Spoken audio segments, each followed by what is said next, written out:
Seeing as playing video games is an expensive hobby, personal top 10 lists are more important than ever. Some of you may only have the option to play 3 new games this year, so allow me to throw my hat in the ring for my top 10 most anticipated games of the year. Let's begin. Number 10. Atomic Heart is an adventure role-playing game developed by Mundfish. Set in an alternative Soviet Union of 1955, the player battles through robots controlled by the shady underpinnings of a utopian society. Having never played BioShock, I'm eager to give this one a go. With incredible sci-fi visuals, strategic first-person boss battles, and a clandestine organization at the top of the hierarchy, Atomic Heart has the potential for a high score on all fronts. Number 9.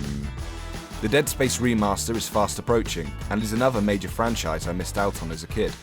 Originally developed by Motive Studio and published by EA, Dead Space is a horror third-person shooter, giving you access to unique weapons to disperse enemies and manipulate your environment. After what seemed like a dodgy launch for Callisto Protocol, it will be nice to go back and see what made this horror franchise so popular. Number 8. Alan Wake 2 is a direct sequel to the original Alan Wake in 2010, in development by Remedy Entertainment. I am currently playing through the first Alan Wake remaster on PS5, and I can say so far that it's an immersive, interesting, and unique game that I'm really enjoying. Should Alan Wake 2 be merely more of the same with next-gen graphics, you can count me in. Number 7. I'm cautiously eager to play Starfield. With a huge open world set in space with over 100 planets to explore, a large range of customization options, multiple combat options, over 250,000 lines of dialogue dwarfing all their prospective games, and a fresh IP that doesn't come with the expectations of Fallout or Elder Scrolls, Starfield could either be one of the best games of 2023 or the most heavily criticized game of all time. Number 6. Stalker 2, brought to us by GSC Game World, is a first-person shooter survival horror video game. Having seen a short demo, I have to say that the cutscenes look incredible, with a deep, heavy atmosphere in gameplay that seems to favour patience over typical Rambo-style first-person shooters. Very impressive graphics, immersive cutscenes, a tense combat system with cool tools and gadgets, and I'm guessing an ace writing team that will deliver us a chilling and memorable narrative. Unfortunately for PlayStation 5 players, Stalker 2 is only available on PC and Xbox, so check if your PC can run it if you're interested. Number 5. Being Avalanche Software's first AAA game, they've swung for the fences with Hogwarts Legacy.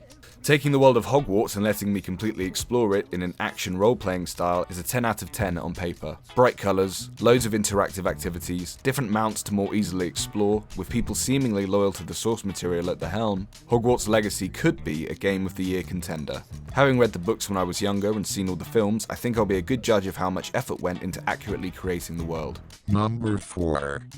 Ishin Like a Dragon is an action-adventure hack-and-slash, a spin-off to the highly successful Yakuza series. The game seems to have a fast-paced combat system with over-the-top cinematics as well as plenty of side activities / mini-games. Developed by Ryuga Gotoku Studio and originally released in 2014 on previous gen, I'm happy to be able to catch this game this year and see if it makes me want to play through all of the Yakuza games. Number 3.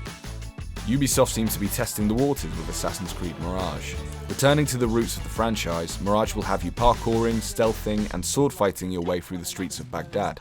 While we've seen no gameplay yet, if the trailer is showing gameplay concepts, then we can expect fluid stealth assassinations, multiple gadgets to hinder guards and targets, and a return to the classic aesthetic of Assassin's Creed. Getting this right could potentially save the franchise that has had its ups and downs. Let's hope it lives up to the hype.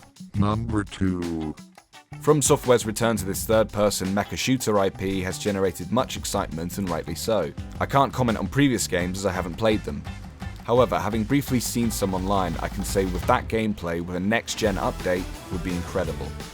Completely free movement as you strafe, fly, hover and dash through the air, a cool targeting system that you'll have to manually line up to deal damage, and big mech robots for you to stomp around with.